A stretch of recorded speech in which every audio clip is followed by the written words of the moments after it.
అందరికీ నమస్కారం.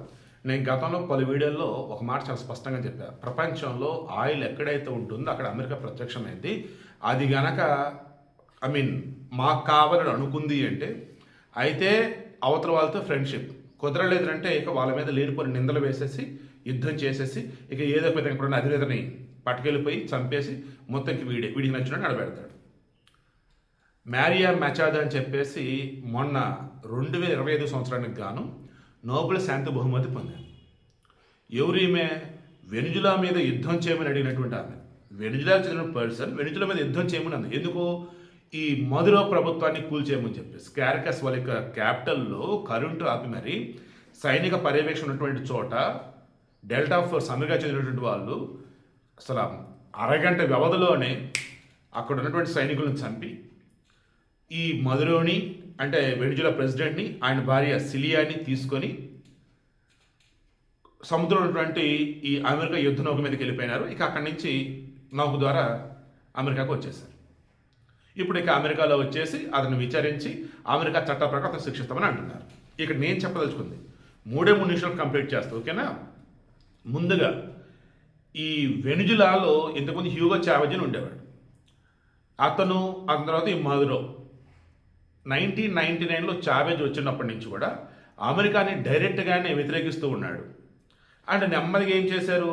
వెనిజులాలోని ప్రజలకి ప్రభుత్వం సైడ్ నుంచి అన్ని ఉచితం అంటూ ఉన్నారు. అదేమంటే ఒకప్పుడు ఫుల్ రిచెస్ట్ కంట్రీ, అది ఇప్పుడు పూర్ కంట్రీ. బికాస్ వాళ్ళ దగ్గర 303 బిలియన్ బ్యారెల్ల చమురు అనేది ఉంది. ప్రపంచంలో అత్యంత ఎక్కువ వాళ్ళ దగ్గర. బట్ ప్రొడక్షన్ చాలా చాలా తక్కువ.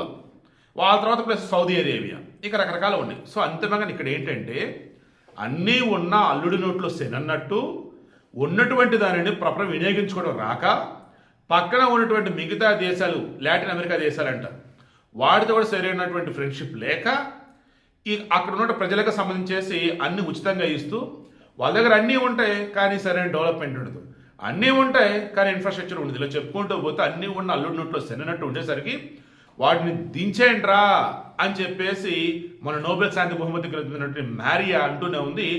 ఎప్పుడైతే ఆమెకు శాంతి బహుమతి వచ్చింది ఇక అప్పుడు అర్థమైపోయింది ఇక ట్రంప్, దట్ మీన్స్ అమెరికా వాళ్ళు వెనిజులా మీద ఎప్పుడైనా దాడి చేస్తూ ఈ మధురో భార్య సిలియన్ తీసుకుని వెళ్ళిపోవచ్చు అనుకున్నారు. అలాగే చేశారు. ఫస్ట్ వచ్చేసి అమెరికా అంటే పడకపోవడం, భారీగా ఆయిల్ నిక్షేపాలు ఉండటం. 2 అంతర్గతంగా భయంకరమైన సంక్షోభం వెనిజులాలో ఉందన్నమాట. చుట్టుపక్కల దేశాలు సరైన సపోర్ట్ కూడా లేదు.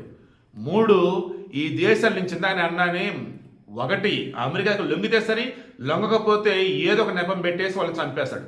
సద్దాం హుస్సేన్, మొన్న వచ్చేసి ఇరాన్, ఇప్పుడు వచ్చేసి ఇది, ఇలా చెప్పుకుంటూ పోతే ఆయిల్ నిక్షేపాలు ఉన్న చోట అయితే అమెరికాతో ఫ్రెండ్షిప్ చేసేసి వాడికి కావాల్సిన ఆయిల్ ఇవ్వాలి.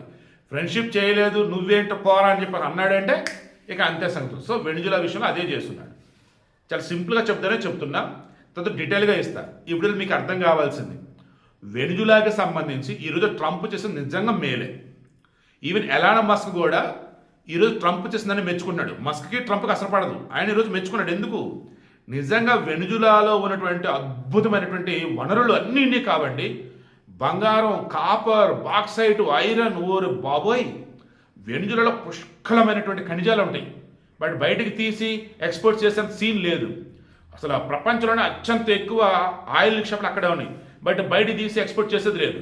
అది ఎక్స్పోర్ట్ ఎవరికి చేస్తుందంటే ఒక చైనానా ఉంటుంది, మిగతా దేశాలకు తీసుకోవట్లేదు, ఎందుకంటే ఆంక్షలు. సో ఇప్పుడు చైనాకి అడ్డుకట్ట. వెనిజులాలో ఉన్నటువంటి ఆయిల్ను బయటికి తీసేసి అమెరికా లాభపడుతూ మళ్ళీ వచ్చిందని వెనిజులా ప్రజలకు అప్పచెప్పి అలా కూడా చేయొచ్చు.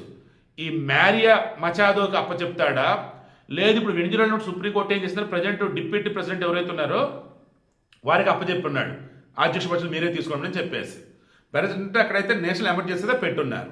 అంతిమంగా ఈరోజు మరలా చెప్తున్నా, ఎక్కడైతే ప్రజలని సోమరులుగా చేస్తారో, ఇప్పటికప్పుడు డబ్బులు ప్రింట్ కొట్టి భయంకరమైన ద్రవ్యోల్బణాన్ని పెంచుతారో, పని చేసేవాడు లేకుండా కూర్చుని తినేవాడు, ప్రభుత్వం నుంచి వచ్చేదంతా బతుకుతాను వండుకునే వాళ్ళు పెరుగుతూ పోతున్నారో, ఆటోమేటిక్గా అక్కడ ఉన్నటువంటి రాజు వీకెనంటే, దేశం వీకెనంటే, ఇక అవతల వాళ్ళు గద్దల్లా కాచు కూర్చుంటారు. ఎప్పుడెప్పుడు దాన్ని ఆక్యుపై చేయాలని చెప్పేసి, వేరే వాడికి ఛాన్స్ ఎందుకని చెప్పేసి ఇదిగో ట్రంప్ వచ్చేసి లాక్కెళ్ళిపోయాడు.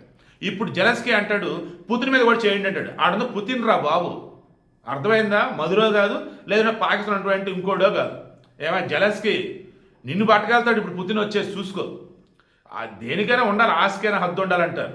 పుతిన్ అంటే అలాగే పట్టుకెళ్ళాలంటారు. రష్యాను అలాటప్ప దేశమా? ప్రపంచం ఉన్నటువంటిది బాబా రష్యా అయితే. ఈరోజు చాలామంది వచ్చేసి మరి ఐక్యరాజ్య సమితి ఏం చేస్తుంది, అంతర్జాతీయ చట్టాలు ఏం చేస్తున్నాయి అంటారు. అవతల వాడు తప్పు చేశాడు, అవతల ఒక దేశాన్ని నాశనం చేస్తున్నాడు. ఈ అమెరికా వచ్చేసి ఓ రకంగా మంచిగా చేసింది కాబట్టి మిగతా కూడా ఇంకేం అనలేరు. కొంచెం అపోజ్ చేసినా సైలెంట్గానే ఉంటాం. లాటిన్ అమెరికా దేశంలో అర్జెంటీనా ఉంది, అర్జెంటీనా మరలా సపోర్ట్ చేసింది అమెరికాకి. అండ్ ట్రంప్ని వ్యతిరేకించే మస్తర్ సపోర్ట్ చేస్తున్నాడు. స్పెయిన్ వచ్చేసి నేను మధ్యవర్తిత్వం వహిస్తా అంటున్నారు. ఎందుకంటే ఒకప్పుడు లాటిన్ అమెరికా దేశాలు మొత్తం కూడా స్పెయిన్ వలస రాజ్యాలు అనమాట. మొత్తం అక్కడ మొత్తం స్పానిష్లో మాట్లాడతారు. మన క్యూబాలో కానీ వెనుజులాలో కానీ అర్జెంటీనా మొత్తం స్పానిష్ లాంగ్వేజే ఉంటుంది వాళ్ళ దగ్గర. మన చెగువేరా కూడా స్పానిష్ లాంగ్వేజ్ అనమాట. సో విషయం ఏంటి మీకు అర్థమైందా? తప్పు మీద తప్పు చేశాడు. ఇక ఆ దేశాన్ని కాపాడాలంటే ఏదో ఒక బలమైన దేశం రావాలి, అది ట్రంపే వచ్చాడు.